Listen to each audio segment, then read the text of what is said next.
I need all the wins, yeah. Ain't no L's, I gotta get it, no call and quits, yeah. Gotta keep on moving no matter how hard it gets, yeah. Better move out the way, cause I'm coming with harder hits. My head is as hard as a brick, but I'm harder than all it is. You better move, you might get knocked out, knocked out. You better move, you might get knocked out, knocked out. You better move, you might get knocked out, knocked out. Welcome to Metamorphosis Media Productions. I'm your host, M Square, and today we're going to analyze Team USA, Caitlin Clark, and why the current WNBA would rather see their game go up in flames over growing their own identity with rising star Caitlin Clark as the face of the league. We're about to hear from Selection Committee Chair Jennifer Rosati about the selection process and a lot of other processes that went into the decision for this year's 2024 U.S. Women's Olympic basketball team. And I'm going to let her explain to you, or at least articulate to you in her thoughts, what went into the process to give us the current roster. Now, before we look at this interview, I want to say this. The selection committee did a marvelous job in terms of talent, experience, and whatever they needed for Coach Cheryl Reed to give her the best opportunity to win gold. I think they met that bar admirably. And I also think they overlooked an opportunity in meeting that bar, overlooking a business component, a marketing component for the WNBA moving forward. So with that thought in mind, Let's listen to this interview. USA Basketball has been in constant communication with all players in the pool throughout this process. As you know, obviously leading up to Paris, there's always a concern that we have a healthy roster. But we've been in contact with Chelsea and the Aces organization and Chelsea's representatives, and we feel confident that Chelsea will be able to compete in Paris as one of arguably probably the best point guard in the world and somebody with extensive USA basketball experience coming off the Tokyo Olympics. We felt like she was a valuable addition to the team. A lot of conversation goes around, what's most important to put on the floor for Cheryl and give her the opportunity to have the best roster available, not necessarily always the 12 best players. So there's consideration around, positions, depth, versatility, style of play that Cheryl has implemented over the last 3 years. Familiarity around international competition, familiarity with each other. But I think the challenge that was prevalent for us was the lack of prep time that we would have in July. And so utilizing these last few camps over the last few years to give Cheryl sneak that extra time in to get a few defensive principles in, offensive principles in, to create a group of women that felt familiar, potentially taking on new roles on USA Basketball that they don't traditionally have on their own WNBA team. So I think trying to balance all of that in our decision making, block out outside noise around things that weren't part of our criteria, and really hone in and have integrity around the process with sticking to a roster that fit the criteria for this selection process. And I'm really proud of our committee for coming to that final roster because it wasn't easy. The depth of talent in the United States is probably the deepest it's ever been. I know there's been challenges in Olympics past naming a roster, but I feel like this roster was tough. There's a lot of women that committed their time and their energy into USA Basketball over the years that didn't make the team. And so it's a little bittersweet sometimes when you're naming a team because you understand that there's a lot of deserving players that got left off. But at the end of the day, the 12 that we selected, we feel like will best represent us, and we're excited to have a chance to finally get to celebrate them. Obviously, I want today to mostly be the players that made the team, but there's no avoiding the conversation around who didn't. So I'm happy to address it. I think obviously we know the success that Caitlin had in college, and she's had a tremendous start to the WNBA season so far. And we feel like she's been a part of the USA Basketball family, and we certainly hope that she will continue to be a part of that in the future. But essentially it was the committee's job to pick the 12 that based on our selection criteria, and they're as much as you want to maybe make conversation around how we should have considered TV viewership or jersey sales or popularity, that wasn't the purview of the committee to have those discussions. The selection criteria were very clear, made very clear to us. And so eventually, we had to block out some of that outside noise. And it was a hard decision for a lot of players that didn't make the team. And so I feel like, out of respect for the entire pool, I want to make note of the fact that there was a lot of women that committed their time in past Olympics and past World Cups, and enormous amount of camps where they made sacrifices to be there that didn't make this team. And so there was a lot of players that were tough to leave off the team. And I think that's why it was important for our committee to hone in on the criteria that we were given and make this about basketball. And I know a lot of men that pay attention to women's basketball, and I would hope that the journey that this team is about to take and the unprecedented amount of success that they've had is story enough for people to want to follow it and to market it and to pay attention to these extraordinary 12 women that are going to be representing us this summer in Paris. Before I offer my analysis on selection chair Jen Rosati's comments, I want you to hear from Chinea Gwumake and Andrea Carter, two former and possibly current WNBA players who also have some similar sentiments. Let's take a listen. Hey guys, nice to see you all on this beautiful morning. I'll start with this, Molly. I grew up in the pipeline of USA basketball, competing at the U16s, U18s, World University Games, and I also brought back the first ever 3-on-3 gold World Championship medal. And what I have learned in my time with USAB is that Team USA's mission is to construct the best basketball team in the world.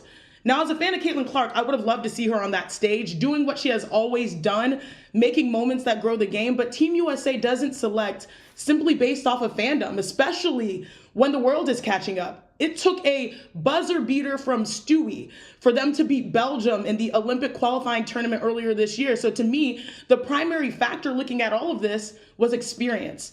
9 of the 12 players, as you mentioned, Molly, have competed in the Olympics before.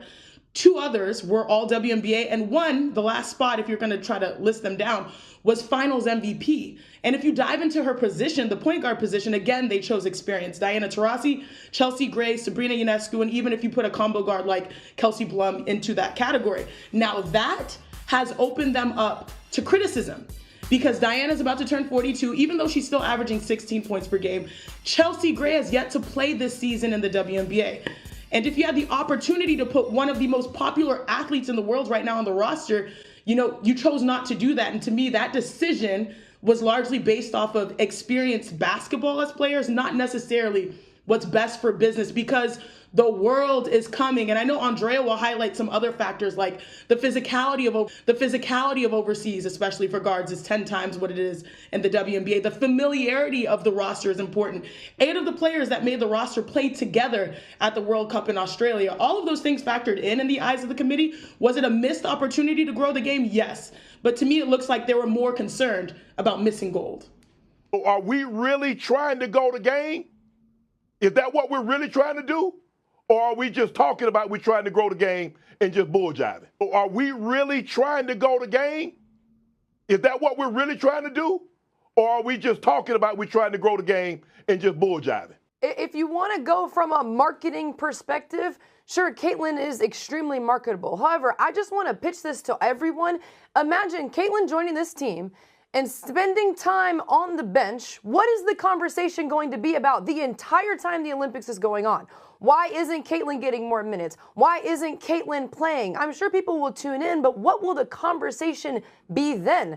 I think it's really interesting. Head coach Christy Sides for the Indiana Fever said that a monster was woken up in Caitlin Clark, and I think that is wonderful. I think motivation for Caitlin is wonderful. I'm going to say this. A monster has been woken in all of the women that were selected for the Olympic team also, because the conversation is again centered around Caitlin Clark. If your only argument for Caitlin is that it would have been a great marketing opportunity and you don't have basketball experience or chemistry with the group listed in your reasoning, I don't want to hear it. When you talk about Diana Taurasi, she has played overseas basketball. She is having a phenomenal season, putting up big time numbers. And two of her teammates, two of her current teammates, though, are on the team, Shannon. You know what chemistry means. You know what it means to have somebody beside you out there on the playing field that you trust, someone that you know. Diana Taurasi knows Kalia Copper. Diana Taurasi knows how to get Brittany Griner the ball on the inside more than anyone else on the team does. Like, there's no way as a professional athlete you can sit here and completely discount what team chemistry and player chemistry stands for and what that means. And think about this. Every other country right now, they're practicing. Every other country is having an opportunity to put the product on the floor leading up to the Olympics. Team USA does not have time for practice. Team USA does not have that time. They have 7 practices before the Olympics begin. So when it comes to training camp in 2022, the World Cup in April 2022, training camp in 2023, those reps and that chemistry matters. It's not Caitlin's fault she didn't have those opportunities to be a part of camp. Her team was playing in the Final Four. That's not Caitlin's fault. But chemistry matters, Shannon. You can't just go stats only. You truly cannot just go stats only. The problem with some women is when they have made up their mind, it's really hard to get them to change their mind. Women can be stubborn. And what I fear, this selection committee, the chair, Coach Cheryl Reeve, and all of these decision makers with USA team, women's basketball, they went into this decision making leaving this girl off the roster. She was never to be factored in on this roster. That is the tragedy in this decision making, because if you listen to them, each of them, they talk about familiarity, they talk about physicality, they talk about team chemistry, they talk about all the factors that keep this young lady, Caitlin Clark, off of the roster. Now they act like everyone knows that the Olympic team is coming up. These teams aren't pre-picked, or they shouldn't be. It's not like the men. Now just think if the men's team wanted to field a bunch of older, experienced, like the women say, experienced players instead of Ant-Man and these new up and comings. Just think now, if they wanted to put older players on this roster because of experience and team chemistry, it would be a ridiculous decision. But I can guarantee you the men factor in the business component. So that's my take on this. And it's sad to see these women go out of their way to leave this young lady off the roster. When you bring in the business component, they say, Andrea Carter says, I don't want to hear it. She says, if we're not talking basketball, chemistry, familiarity, experience, don't even have a conversation with me. How can you go into a board meeting with a closed mind? You're not even being open-minded to the possibility of business? Let me ask you this, and I'm going to close it out. Who's the most popular of the 12 that they selected? Who is more popular of the 12 than Caitlin Clark? Okay. Who has been responsible for selling more tickets in the WNBA than Caitlin Clark? Come on now. Who has been responsible for more jersey sales? Oh, but that's not basketball. That has nothing to do with basketball. That's what the people argue who want to keep this young lady off of the roster. But I guarantee you, if this were any other person, if Caitlin Clark had the flavor, you would see a totally different energy and a totally different argument for her being on the roster. Let me ask you this.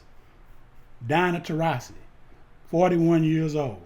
If this were a 41-year-old Caitlin Clark and a 22-year-old Diana Taurasi, what do you think they would be arguing on this Olympic team? You know what they'd be arguing. This wouldn't even be the conversation. They would be saying, Caitlin, you need to step down and let this young Diana Taurasi be on this roster. You need to do this for the team. which brings us to professionalism. Are you trying to tell me that if you put this young lady on the roster, these women aren't professional enough to build team chemistry with new players? Is that what I'm hearing? Coach Cheryl Reeve, who has to coach whomever the selection committee brings to the table. Now she has a part in the process. She gets to say, well, maybe, I can work with them. I can't. I'd rather not. I get that. But ultimately, you're just a coach. You can't coach a new group of women or a new group of players. Don't worry about playing time. Whether they get it or not, you need to start building towards the 2028 Olympic team. And these players need to be on the roster now. Chelsea Gray hasn't even played in the WNBA this season. And you're talking about physicality is 10 times more physical than the WNBA. What do you expect Chelsea Gray to do in this climate then? Brittany Griner, I'm not going to even get into that. She's a hometown girl. I'm not going to go in on her. But that situation could go nuclear from a business standpoint. So, Diana Taurasi, Chelsea Gray, Brittany Griner are three of your optional players that you could factor in Clark on this roster. But Gray is the best player in the league. Okay, she was. We don't know what we're going to get out of her when she comes back. You all don't know that. And like Chair Rosati said, we've been in contact with her camp. They're telling us she's going to be good to go. Really. And that's good enough to keep. Now, from the men's perspective, and I hate to bring this to the table, but if you have a freshman just as good as a senior, who's going to get the playing time? The freshman. Because what? You're trying to build a program. This decision is not tough. They've made it tough because of their closed mind going into picking this team. Yes, I'm for this young lady being on the team because she's earned it. Maybe not from your criteria, but she's earned it in terms of growing the sport. But the women are saying, oh, well, let's wait to grow. No. We've been hearing this for 28 years. It's time to grow now. Let's grow the sport now. Let's make the WNBA solvent. Let's stop getting it. Let's get out of this welfare state that the WNBA is in, leaning on the men. Stop talking about you want equal pay. Well, bring in equal revenues. If you want equal pay, bring in equal revenues with the men. Now, that's a tall stretch within itself. I'm not expecting that to happen in the next 5 or 10 years. But at least let's build the platform for that to become a reality. That's all I have for you right now. You've heard it from your guy, M Square, on this issue. You tell me what you think. Like, share, subscribe. Subscribe. Come on, people. Subscribe. It's free. There's no commitment. You want to back out, you feel free to back out. But give me the shot to have your subscription. Subscribe to this channel. I won't ask or charge anything. I can't. Just give me that subscription. Give me that subscribe. You all have a blessed day. I'm out.